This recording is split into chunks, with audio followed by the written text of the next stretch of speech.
Hello dear students. आज जो है अपना टॉपिक स्टार्ट किया जाएगा। वैसेज कल्पना जो एक सब्जेक्ट है। देखिए, ये स्टार्ट करने से पहले हम आपको कुछ इन्फॉर्मेशन दे दें कि एक सब्जेक्ट है रसशास्त्र और वैसेज कल्पना। ठीक है, ये दोनों मिला के 200 नंबर का क्वेश्चन आता है एग्जाम में। दो अलग अलग पेपर होते हैं, एक रसशास्त्र का पेपर होता है, एक वैसेज कल्पना का पेपर होता है। ठीक है, 100 नंबर के।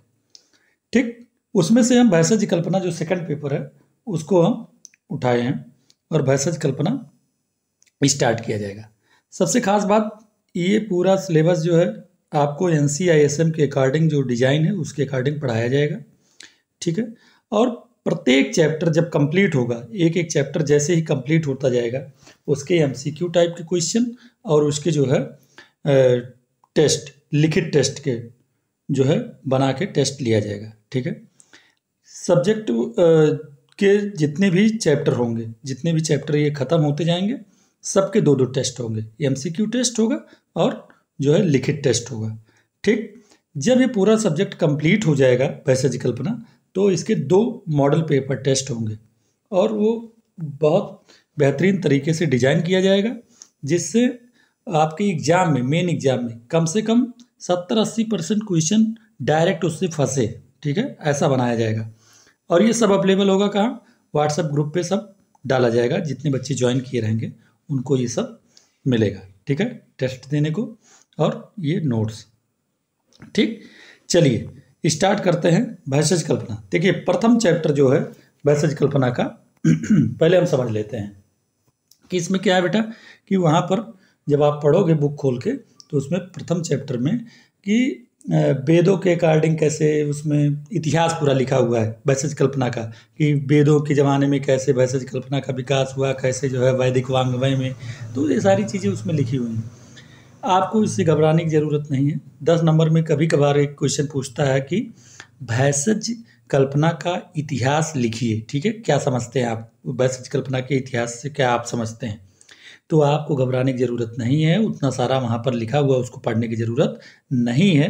मैं उसमें से छाँट के इसी में लिखा दिया हूँ और मैं आपको बताऊँगा कि वो 10 नंबर का क्वेश्चन आता है। तो देखिए, पेजेस 3 से 4 पेज 10 नंबर में बहुत होते हैं। ठीक है, उसके अकॉर्डिंग मैं तैयार कर लिया हूँ। मैं तुम्हें तरीका बताऊँगा, वही लिख दोगे आप और आपका काम हो जाएगा। ठीक है, बहुत ज़्यादा इतिहास उसमें बैठ के पढ़ने की ज़रूरत नहीं पड़ेगी। ठीक है, चलिए, मेन क्या है कि ये सिलेबस के अकॉर्डिंग जो ये तैयार किया गया है नोट्स, बिल्कुल आपको इस नोट्स को फॉलो करना है।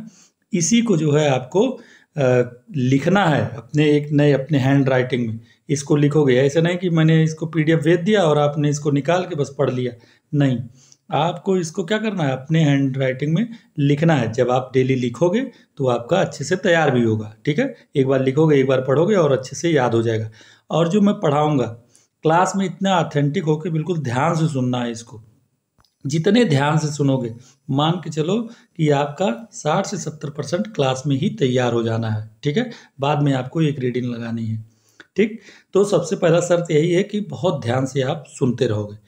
चलिए स्टार्ट करते हैं भैषज कल्पना। ठीक है बेटा, भैषज कल्पना जो है 2 शब्द है, एक है भैषज, एक है कल्पना। भैषज मतलब होता है बेटा औषधि, ड्रग्स। ठीक है, कल्पना क्या होता है, जो प्रिपरेशंस होते हैं, फॉर्म्स, मतलब जो डिफरेंट डिफरेंट फॉर्म्स होते हैं। ठीक है, वो होती है कल्पना। जैसे कि कोई औषधि सिरप के रूप में बनाई जाती है, कोई टैबलेट के फॉर्म में बनाई जाती है, कोई जो है स्प्रे फॉर्म में बनाई जाती है, कोई क्या होता है सेमी सॉलिड होता है, जैसे च्यवनप्राश वगैरह, है ना। तो इस तरीके से अलग अलग कल्पनाएं होती हैं। ठीक है, तो अब देखते हैं हम भैषज क्या होता है और कल्पना, इसका डिफिनीशन क्या होता है। तो भैषज का एक लाइन का श्लोक है, बहुत इंपॉर्टेंट है। इस श्लोक को आपको एग्जाम में लिख के आना है, अगर पूछता है भैषज कल्पना क्या है। ठीक है, तो भैषज का श्लोक बहुत इंपॉर्टेंट है। भैषम रोगम भयम जायन्ति एन इति भैषजम, बिल्कुल रट के जाना है, 2 बार लिखोगे याद हो जाएगा।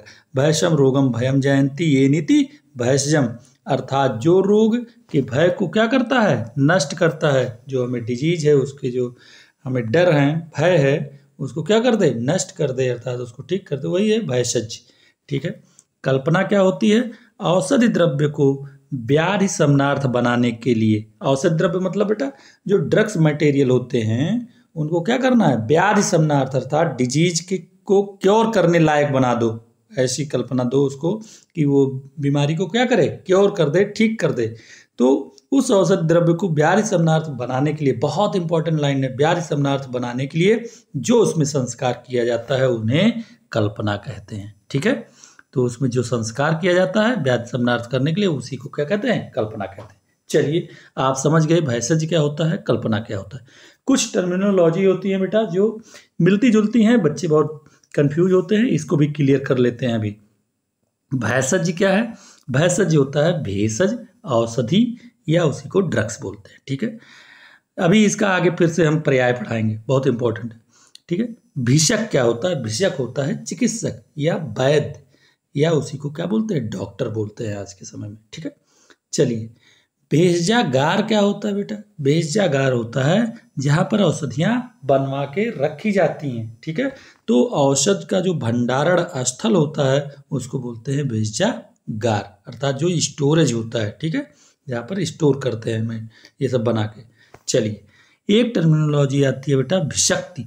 भिषक्ति किसको कहते हैं, इसका भिषक्ति का अर्थ होता है भिषक का व्यवसाय, जो भिषक का व्यवसाय है यही होता है भिषक्ति। चलिए भेषज के पर्याय हमने कहा था, एक बार फिर से पढ़ाएंगे। क्यों पढ़ाएंगे, इसका इंपॉर्टेंस है कि आचार्य चरक ने भेषज के पर्याय बताए हैं और ये आपको फाइनल ईयर तक आपका साथ नहीं छोड़ेगा, आप यहाँ से सेकंड ईयर से। ठीक है, आपको रोग निदान में भी लिखना होगा और यहाँ से भी आपको ये याद होना चाहिए। चलिए भेषज के पर्याय कितने होते हैं संख्या में, तो 9 होते हैं। ठीक, 9 कौन कौन से हैं, तो पहली लाइन देखिए श्लोक का, बहुत इंपॉर्टेंट श्लोक है, बिल्कुल आसानी से याद हो जाता है। ठीक, चिकित्सितम व्याधिहरम पथ्यम साधनम औषधम, तो 5 इसमें लिखे हुए हैं, है ना।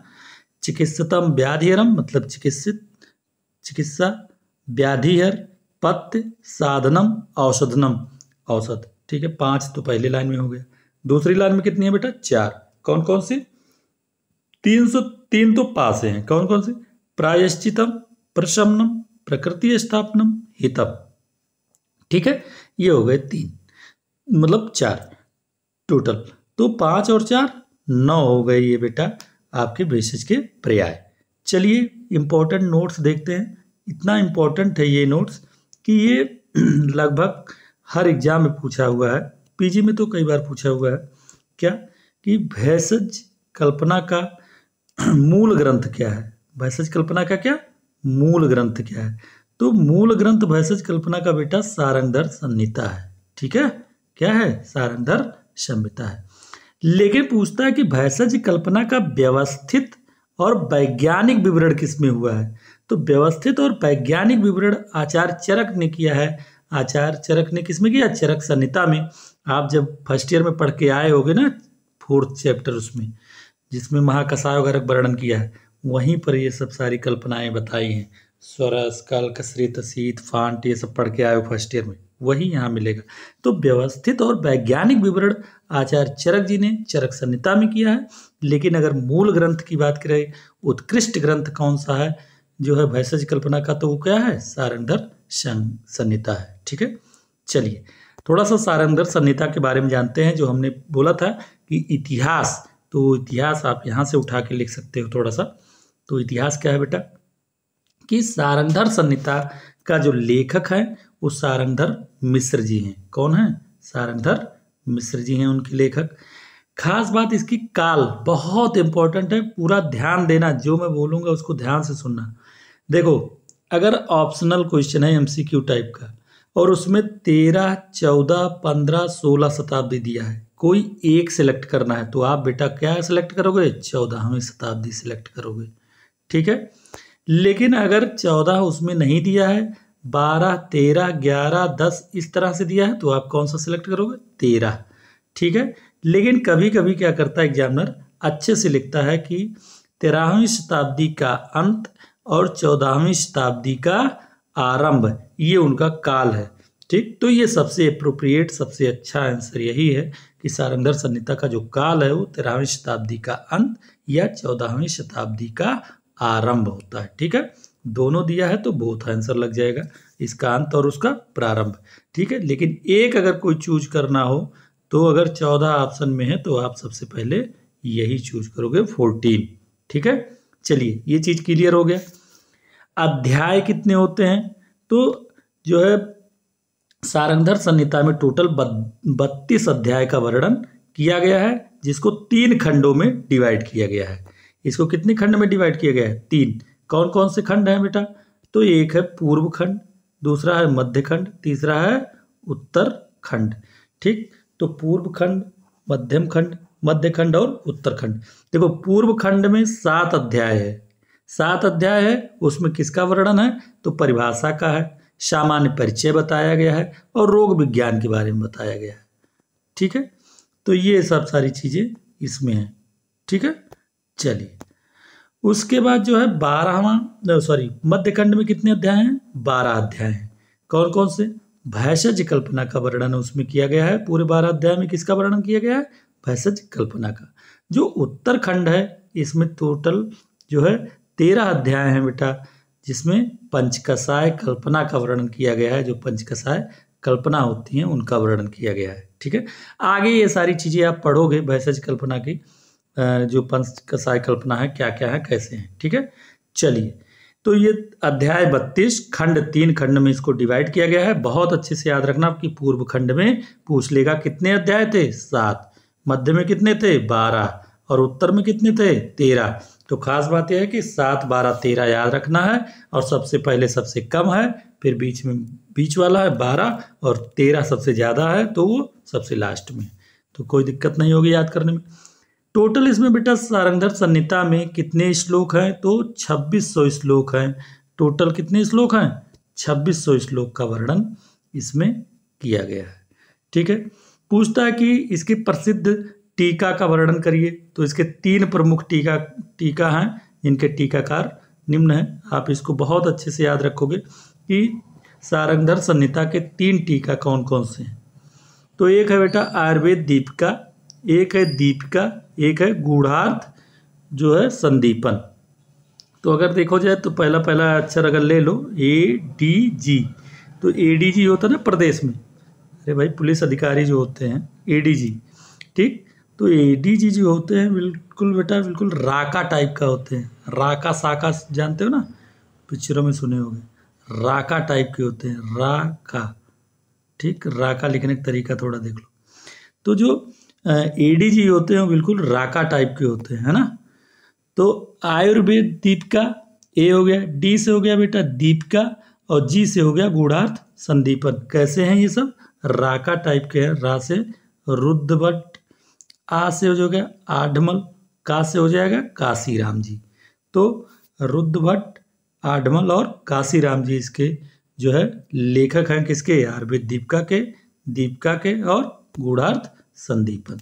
चलिए इतनी सारी चीज़ें आपको क्लियर हो गई। ये बहुत अच्छे से आपको हमने याद करवा दिया, ऐसे ही आप 2 बार पढ़ोगे याद हो जाएगा। चलिए आगे बढ़िए।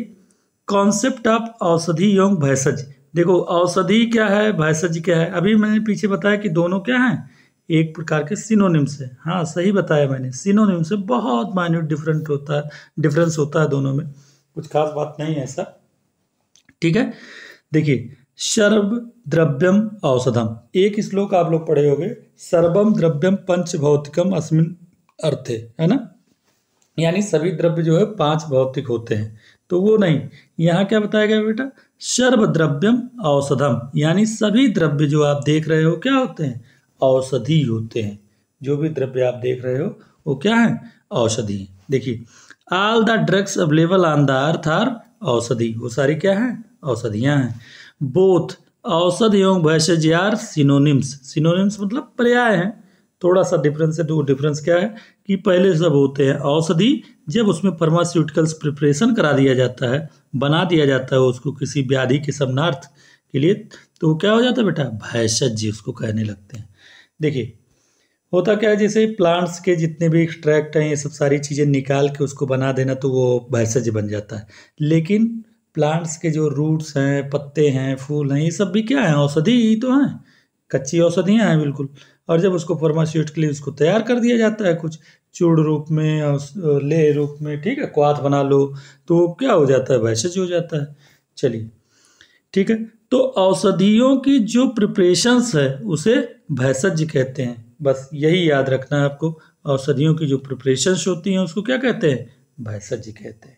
सारी जो है आपको क्या हो गया, कोई भी कंफ्यूजन नहीं रहनी चाहिए, सारी कंफ्यूजन क्लियर, ठीक है।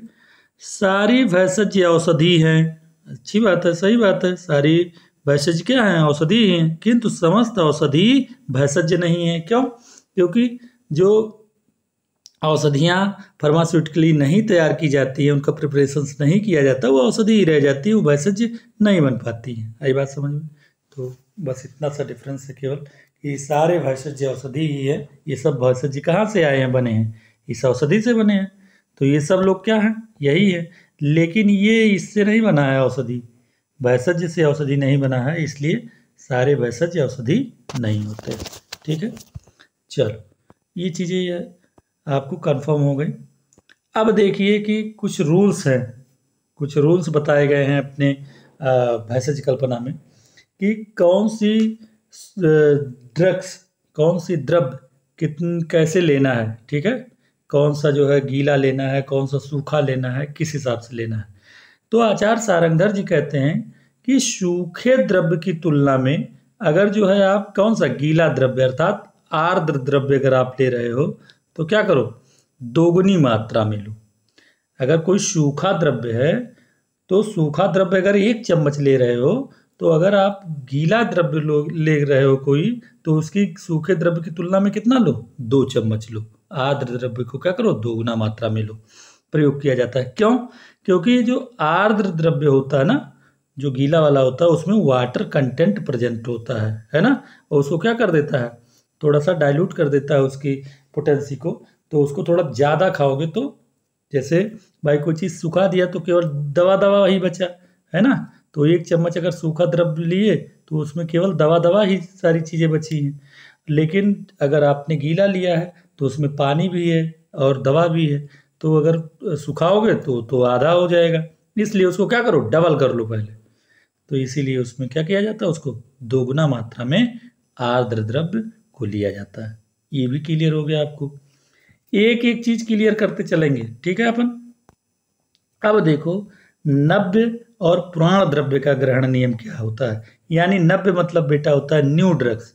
न्यू ड्रग्स को कैसे लेना होता है और ओल्ड ड्रग्स को कैसे लेना होता है और क्या होता है वो, ठीक है। चलिए, तो नव्य और पुराण द्रव्य ग्रहण का नियम क्या है। तो आचार्य सारंगधर के अकॉर्डिंग टू आचार्य सारंगधर जी, ठीक है, आचार्य सारंगधर जी के अकॉर्डिंग क्या है, वो बोलते हैं कि सभी द्रव्य, जितने द्रव्य होते हैं सभी को क्या लेना चाहिए, नवीन ग्रहण करना चाहिए। नवीन का मतलब 1 साल के अंदर वाला ठीक है। तो सारे ड्रग्स कैसे लेना चाहिए, नए लेना चाहिए। सही बात है, ज़्यादातर चीज़ें नई लेनी चाहिए। लेकिन बहुत सारी ऐसी ड्रग्स होती है बेटा जो पुरानी जितनी होती जाती है उतनी ज़्यादा अच्छी होती जाती हैं। जैसे आशा अरेस्ट आगे पढ़ोगे, 10 साल पुराने आशा अरेस्ट क्या होते हैं, बहुत अच्छे होते हैं। ठीक, यहाँ पर आचार्य सारंगधर जी का कहना है कि जो भी प्लांट्स की औषधियाँ आप निकालते हो, लाते हो डायरेक्ट, वो नया नया ले लो तो ज़्यादा सही है। तो वही लिखा है कि सभी द्रव्य जो है नवीन ग्रहण करें, ऐसा उनका मानना है आचार्य सारंगधर जी का। ठीक है, एक्सेप्ट 6, ये 6 को छोड़ के उन्होंने कहा कि सारी चीज़ें आप नया ग्रहण करो, ये 6 चीज़ों को छोड़ के।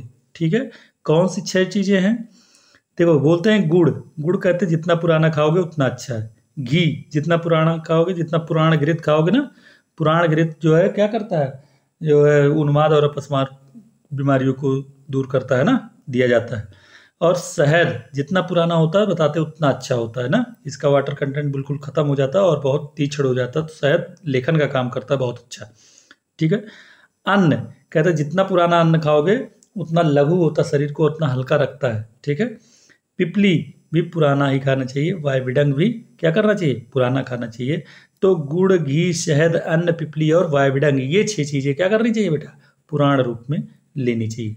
इसकी ट्रिक है कि यश पैग वैग बनाओ, पैग वैग है ना, पैग वैग जो दारू पीते हो जानते हैं, यश पैग वैग बनाओ। यश मतलब होता है बेटा शहद, और पी से हो गया आपका क्या, पिपली, ए से हो गया अन्न, जी से क्या हो गया गुड़, और वी से क्या हो गया वायविडंग, वी ए है पूरा है ये, वी ए मतलब वाह, वाह पूरा निकल लें, वाय तो वाह ले लिया, वी ए से हो गया वाई विडंग, और जी से फिर से आ जाओ बेटा घी। ठीक है, तो इसी से याद कर लेना। यस पैक वैक बनाओ। तो ये 6 चीज़ें हैं।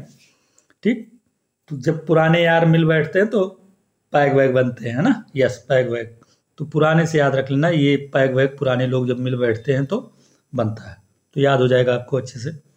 चलिए, इम्पोर्टेंट नोट्स क्या होता है, यहाँ देखते हैं। इम्पोर्टेंट नोट्स लिखे हैं कुछ, जैसे अकॉर्डिंग टू आचार्य सारंगधर, आचार्य सारंगधर जी ने कहा है कि 9 ऐसे द्रव्य हैं जिनको क्या करना है बेटा, जिनको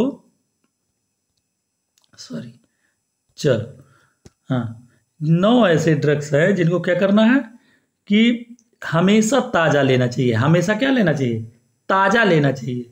इनको आप ताज़ा ही लो, बिल्कुल नया नया फ्रेश फ्रेश जैसे हो पेड़ पे उसको ले आओ, ले लो, ठीक है, यूज करो।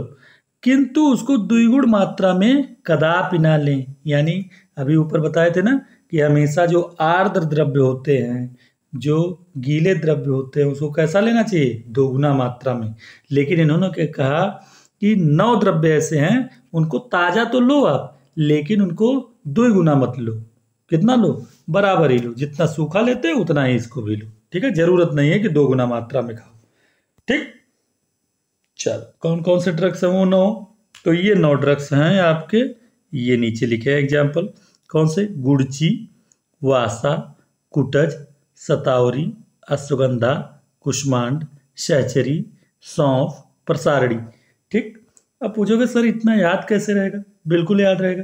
एक ट्रिक है, क्या है, गुड़ची वासा कूट कर, ठीक है, आप ध्यान से सुनिए, उसको लिख लीजिएगा।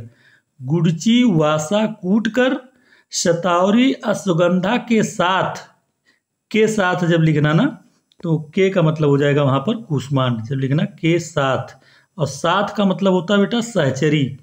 ठीक है, साथ मतलब होता है सहचरी। अरे भाई हमारे सह वाले, हमारे सहपाठी है ना, तो साथ सौंफ का प्रसारण करें। क्या हुआ ट्रिक, फिर से सुनिए ध्यान से।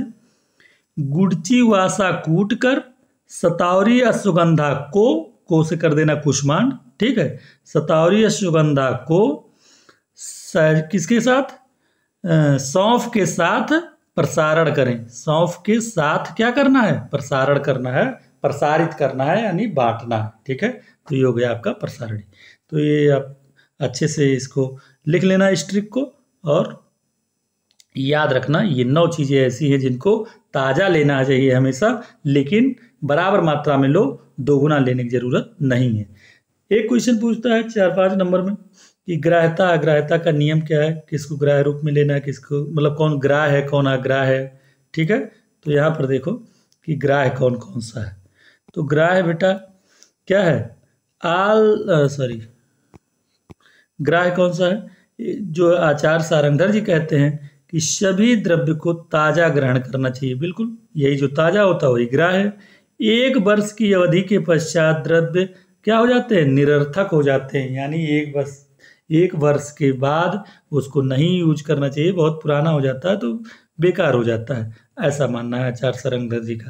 लेकिन बहुत सारे ड्रग्स आगे हम बताएंगे, साबीरत्यावत जब पढ़ाएंगे तो वहाँ बताएंगे कि जितना पुराना होता है कुछ ड्रग्स बहुत अच्छे होते हैं। ठीक, फिलहाल यहाँ पर यही हम मानेंगे कि 1 वर्ष की अवधि के पश्चात ज़्यादातर ड्रग्स क्या हो जाते हैं, निरर्थक हो जाते हैं, वो सब बेकार हो जाते हैं। तो हमको क्या करना है कि 1 वर्ष के अंदर ही ले लेना है वो दवा। जो द्रव्य आर्द्र होता है और क्या होता है, नया होता है, बिल्कुल वह उत्तम माना जाता है। जो आर्द्र है और नया है, ठीक है, गीला है और नया है, वो उत्तम होता है। जो द्रव्य शुष्क होता है वह क्या है, मध्यम होता है थोड़ा। लेकिन जो द्रव्य पुराना हो गया है, जीर्ण शीर्ण और शुष्क भी हो गया है, ठीक, मतलब जीर्ण शीर्ण मतलब सड़ा गला हो गया है और सूख उग गया है वो बिल्कुल, तो वो बिल्कुल ही अग्राह्य होता है, वो यूज करने योग्य बिल्कुल भी नहीं होता है। ठीक है, उसको बिल्कुल भी यूज नहीं करना चाहिए, वो अग्राह्य होता है। ठीक है, तो हमको लगता है कि आप लोगों को अच्छे से समझ में आया होगा ये सब सारी चीज़ें। चलिए, है ना, तो आज यहीं तक, और इसी तरह के से जो है पूरे नोट से चीज़ें पढ़ाई जाएंगी, समझाई जाएंगी। आप कमेंट में बताइएगा कुछ चीज़ें अगर आपको और यहाँ पर कन्फ्यूजन हो, कोई दिक्कत हो, तो आप पूछ सकते हो। कॉन्टैक्ट नंबर आपको दिया गया है यहाँ पर, है ना? आप इस पे कॉन्टैक्ट कर सकते हैं। और अभी जो है कोचिंग 2-3 दिन बाद जो है पूरी तरह से रन करेगी ये। अभी तो मैंने ये एक जो है डेमो क्लास के लिए बता दिया बच्चों को। काफ़ी बच्चे जो है रजिस्ट्रेशन करा लिए हैं। आप में से जो लोग चाहते हो वो जल्दी से रजिस्ट्रेशन कराएं। ठीक है, okay, thank you so much, all the best. पढ़ाई करते रहो और खुश रहो, है ना? ओके।